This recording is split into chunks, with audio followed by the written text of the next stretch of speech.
Et dans l'épisode d'aujourd'hui, entre autres choses, vous verrez qu'un robot humanoïde a été filmé en train de nettoyer et d'organiser toute une pièce tout seul, ramassant des objets, prenant des décisions et manipulant même des outils, comme s'il était l'un de nous, un humain.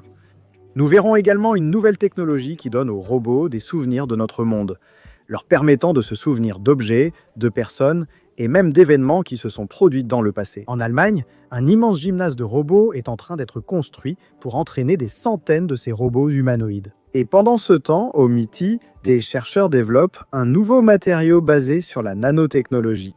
Nous verrons aussi une étude très impressionnante, selon moi l'une des plus remarquables, où les scientifiques utilisent seulement des signaux cérébraux pour reconstituer et montrer en vidéo ce que les rats regardent. Eh bien, mes amis, allons comprendre tout cela.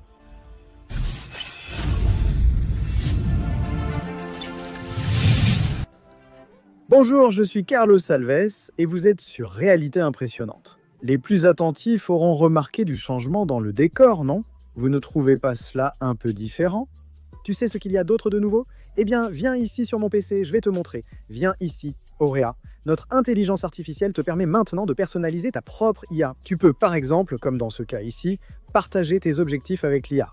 Tu peux aussi partager tes centres d'intérêt pour que ces agents puissent te les mémoriser. L'objectif est de faire en sorte que ton intelligence artificielle, l'agent que tu as créé, puisse t'aider dans tes principaux centres d'intérêt. Que ce soit l'intelligence artificielle elle-même, l'automatisation, l'IoT, le marketing, bref, tout ce que tu veux faire, le type de soutien que tu attends de l'intelligence artificielle. Tu peux aussi indiquer ta préférence de langage, si l'IA doit te parler de façon formelle, technique, naturelle ou persuasive. Si tu utilises l'intelligence artificielle au travail, tu peux personnaliser l'agent avec tes données professionnelles, qui serviront de base à sa mémorisation et son raisonnement. Tu peux par exemple ajouter ton poste, ta fonction, le département, le secteur dans lequel tu te trouves, le niveau d'expérience de ton entreprise, les objectifs à court et à long terme, le domaine, la taille de l'entreprise. Qu'elle soit micro, petite, moyenne ou grande, il y a beaucoup à faire. Je donne seulement quelques exemples. Tu es libre de personnaliser ton intelligence artificielle comme tu veux. Si tu crées ton propre Jarvis, préviens-moi, j'en veux une copie aussi. Teste gratuitement. Aura pendant 7 jours via la description ou le commentaire épinglé.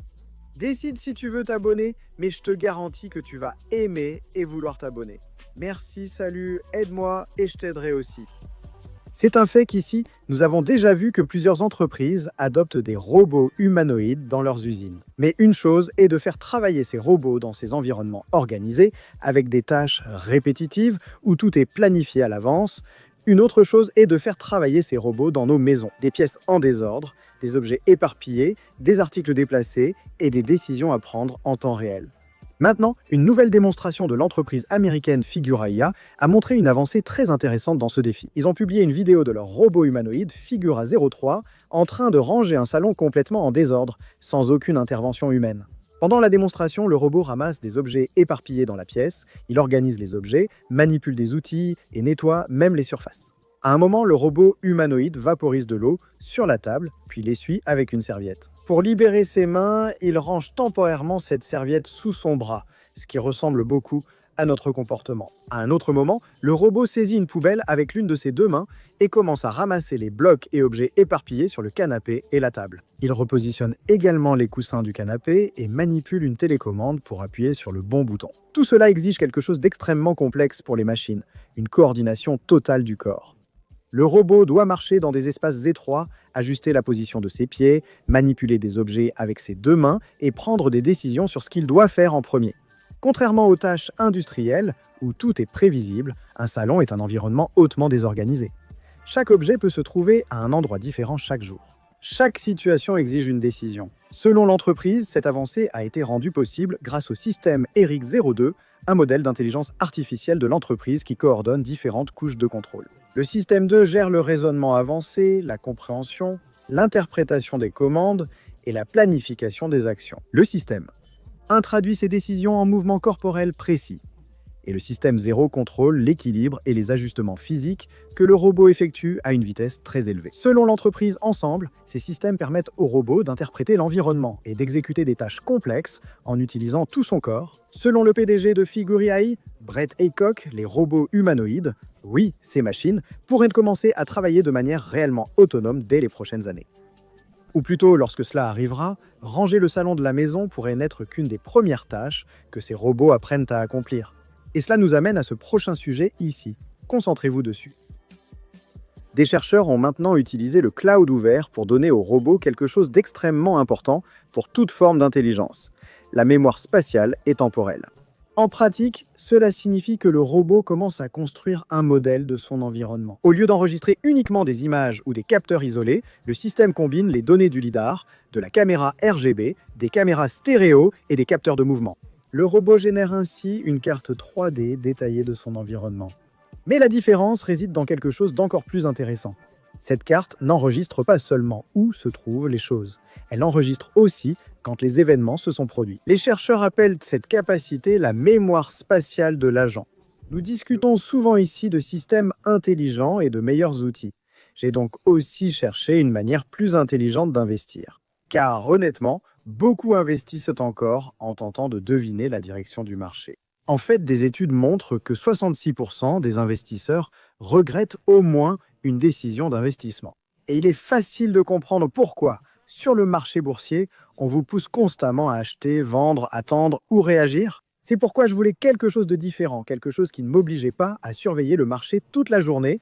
Et c'est à ce moment-là que j'ai découvert Mintos avec Mintos. Plutôt que de prédire la performance d'une action, je peux investir dans des prêts et percevoir des intérêts avec un rendement fixé à l'avance et des paiements parfois quotidiens. Ce que j'aime aussi, c'est à quel point c'est flexible. Je peux filtrer par rendement, risque, horizon temporel, pays et devise. Et si je veux que ce soit encore plus automatisé, Mintos propose également des portefeuilles automatisés. Et en ce qui concerne les rendements, la moyenne sur les prêts est d'environ 11%. Et ça, mes amis, c'est un très bon rendement, surtout pour des revenus passifs. Mintos est en activité depuis 2014, compte plus de 600 000 utilisateurs et est réglementé dans l'UE sous MiFID. Et en ce moment, vous pouvez obtenir un bonus allant jusqu'à 500 € lorsque vous investissez un 500 € ou plus. Il vous suffit d'utiliser le lien ci-dessous ou de scanner le code QR affiché à l'écran. Des rendements stables, pas de surprise et en plus, un bonus.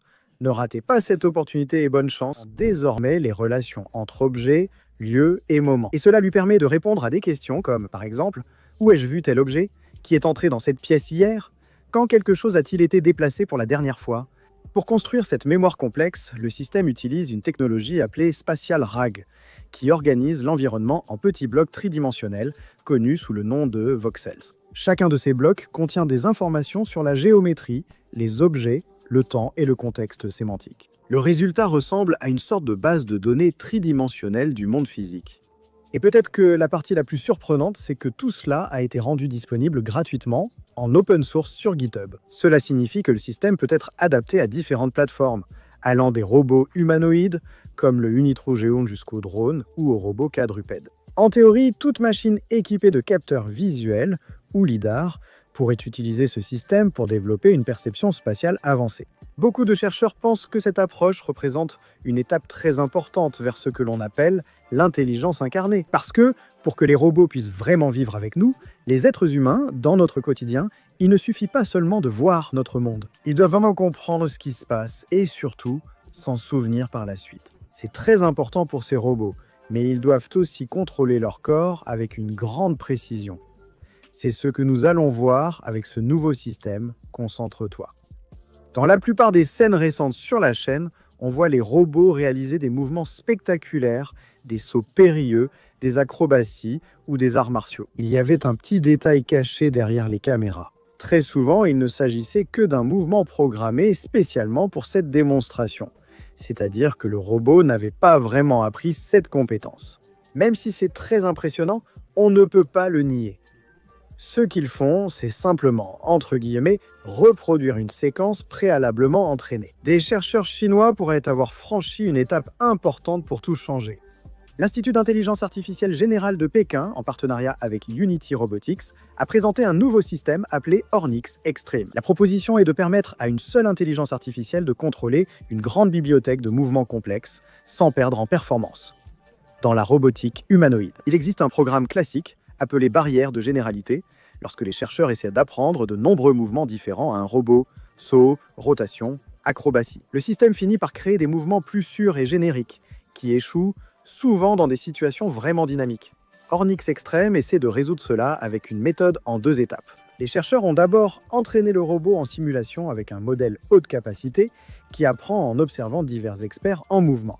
Au lieu de créer une compétence à la fois, le système apprend à imiter une grande variété de comportements en même temps. Ensuite vient la deuxième étape, un raffinement utilisant l'apprentissage par renforcement, qui ajuste les mouvements. En tenant compte des limites physiques du robot, comme le couple moteur, la vitesse des actionneurs et la consommation d'énergie. L'objectif est de garantir que ce qui fonctionne dans le simulateur fonctionne aussi dans le monde réel. Et les résultats ont attiré beaucoup d'attention. Lors de plus de 150 tests réalisés sur des robots Unitrigeon, le système a réussi à exécuter différentes catégories de mouvements. Avec des taux de réussite élevés, les sauts et les rotations ont atteint plus de 96% de succès, tandis que les mouvements d'arts martiaux ont dépassé les 93%. Même des compétences complexes, comme le breakdance robotique, ont été exécutées avec un taux de réussite proche de 86%. Si des systèmes comme Omnix Extreme continuent d'évoluer, les robots à l'avenir pourront apprendre des centaines, voire des milliers de compétences physiques différentes. Jusqu'ici, nous avons vu que les robots apprennent vraiment. Voyons maintenant où et comment certains apprennent tout cela. L'Allemagne construit un grand gymnase pour robots humanoïdes. Le projet s'appelle TUM Robot Gym et il est développé grâce à un partenariat entre l'Université technique de Munich et l'entreprise Nielsen. Le centre est déjà en construction près de l'aéroport de Munich et aura une superficie d'environ 2300 mètres carrés. L'installation servira de vaste terrain d'entraînement où des centaines de robots humanoïdes apprendront des tâches de façon répétée, guidés par des instructeurs humains. L'investissement total du projet s'élève à près de 20 millions de dollars.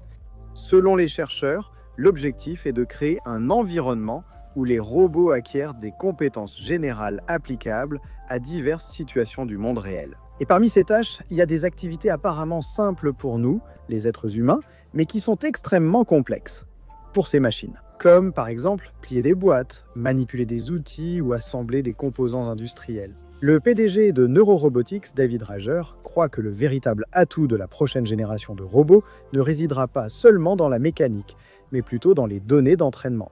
Selon lui, ceux qui auront les meilleures données physiques sur l'interaction avec le monde réel mèneront la révolution robotique. Ainsi, le centre accueillera des centaines de robots s'entraînant sans cesse, constituant une vaste base de données de mouvements physiques.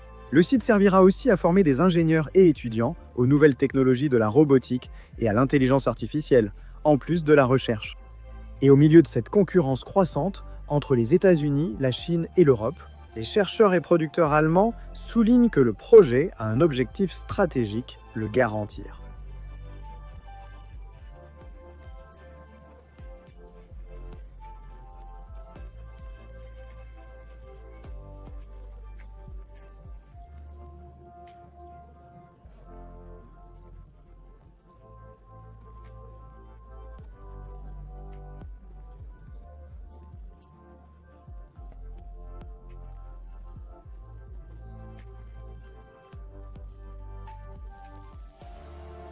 En dehors de la protection du champ magnétique terrestre, les astronautes humains sont exposés à des niveaux de radiation qui peuvent causer de graves dommages à l'ADN, augmenter drastiquement le risque de cancer et compromettre les missions de longue durée. De nombreux chercheurs estiment que les matériaux actuels des vaisseaux spatiaux ne suffisent pas à protéger les astronautes lors d'un voyage vers Mars, par exemple. Mais une chercheuse du MIT pourrait avoir trouvé une piste prometteuse pour résoudre ce problème. La docteure Parag Patel, de l'Institut de technologie du Massachusetts, travaille avec un matériau extrêmement avancé basé sur des nanotubes de nitrure de bore, connus sous le nom de BNNTS. Ces structures sont de minuscules cylindres creux, formés par des atomes organisés à l'échelle nanométrique.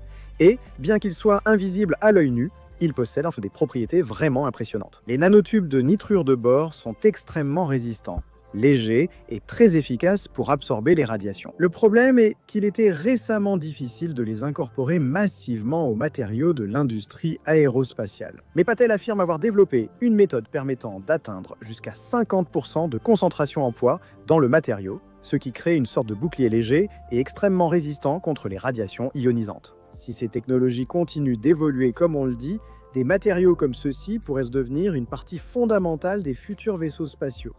Mais comprendre l'espace n'est qu'un des mystères que la science essaie de percer. Il en existe un autre, tout aussi complexe, notre cerveau. Et maintenant, les chercheurs ont fait un pas vraiment impressionnant pour le décoder. Ouais, c'est dangereux, hein.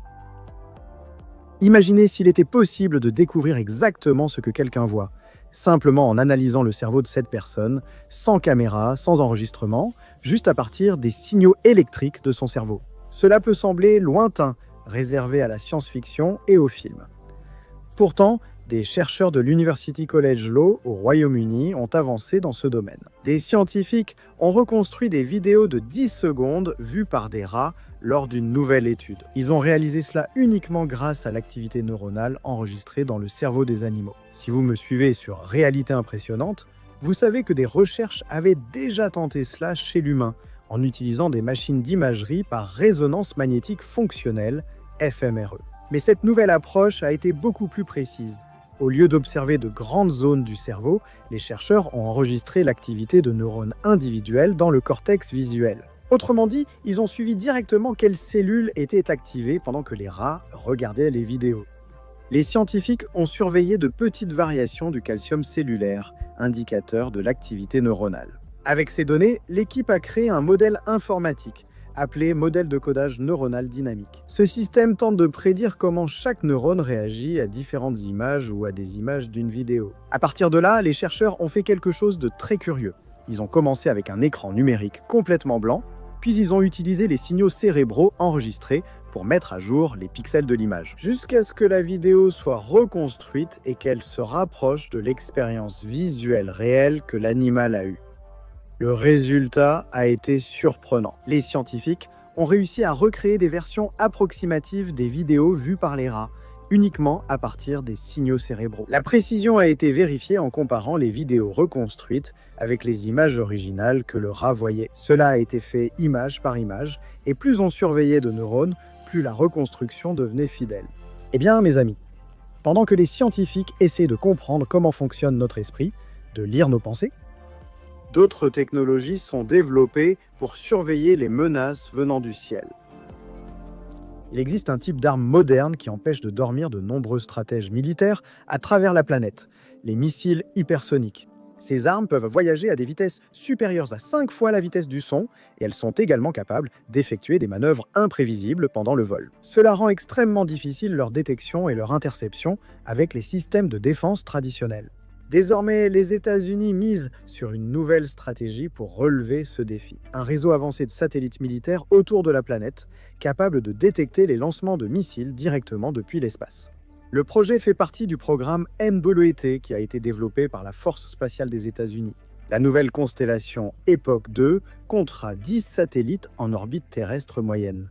Cette région spatiale est stratégique, assez haute pour observer de vastes zones de la planète à la fois, mais encore assez proche pour détecter des signatures thermiques très faibles, comme la chaleur de missiles hypersoniques en manœuvre. À son lancement, ce réseau complétera les 12 satellites de première génération, créant un maillage orbital. En d'autres termes, un réseau de capteurs si étendu qu'il devient très difficile à neutraliser par des attaques anti-satellites. Si cet épisode vous a plu, laissez votre like et vérifiez que vous êtes bien abonné, d'accord ? Merci de m'avoir accompagné jusqu'ici et on se retrouve dans la prochaine vidéo. Il suffit de cliquer sur l'une des 2 suggestions qui s'affichent à l'écran. Merci d'arriver toujours jusqu'à ce moment ici. Merci, salut, c'est super de te voir par ici. D'ailleurs, je ne peux même pas te voir.